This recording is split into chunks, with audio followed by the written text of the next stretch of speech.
Welcome to lesson 56, comparing and ordering decimal numbers.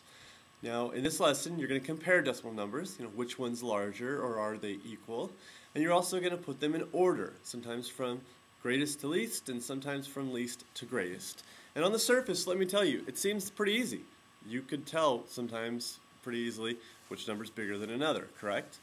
However, I have students, even students who are the most skilled in math and very confident, fumble over this concept, and a lot of it has to do with impatience. Okay, this is a pretty easy concept for students who are willing to take their time. So let me tell you two skills you could use that would make sure you always get these kind of questions right. Okay, but you have to take your time to do these two skills. All right, the first one is, and it might seem very easy to you, hopefully, is thinking of money.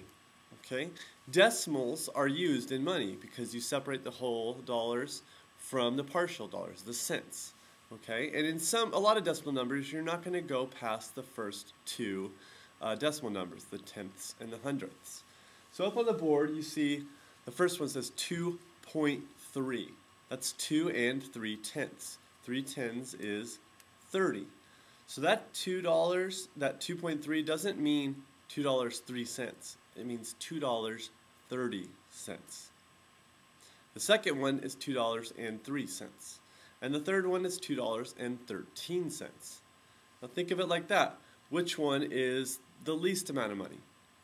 The $2.03, correct? Which one's the greatest? $2.30. The first number right here. So this one, the 2.03, is smaller than the 2.3 because that one is missing a 0 at the end, and that 3 in the tenths column is worth 10. So 3 tens is 30. Okay, so it's pretty tricky, right? Now the other one you could do is just to list your numbers out in column form. And the first thing you do is you want to see, well, how many numbers do I have to put in order? Up here I have 3. And each of them have a decimal. So I'm going to put 3 decimals.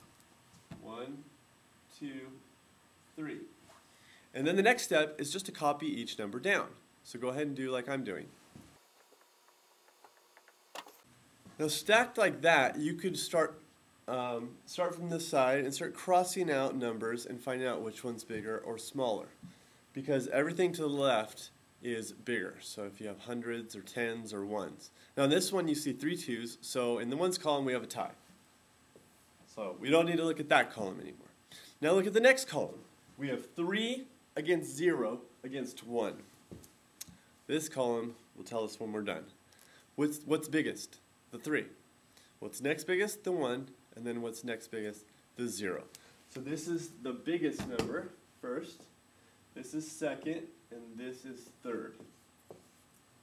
So if you were to rearrange it from biggest to smallest or smallest to biggest now, you know which one is first, second, and third. Let's try number 4, and I'm going to use this method, and maybe we'll look at the money, to solve it. Okay?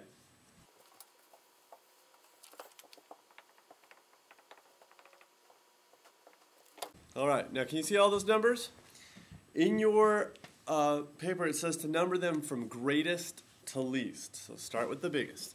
Now think of it in money. We have $11.11, $1.01, $10.10, and then that one, like I said, usually it's only the next 2 digits for money, but it's 111. You could take off the last one, it'd be $1.11. Okay? So now just thinking of it like that, you know which one's biggest and smallest, right? But let me show you the other method just so you have that down. 4 numbers, 4 decimals.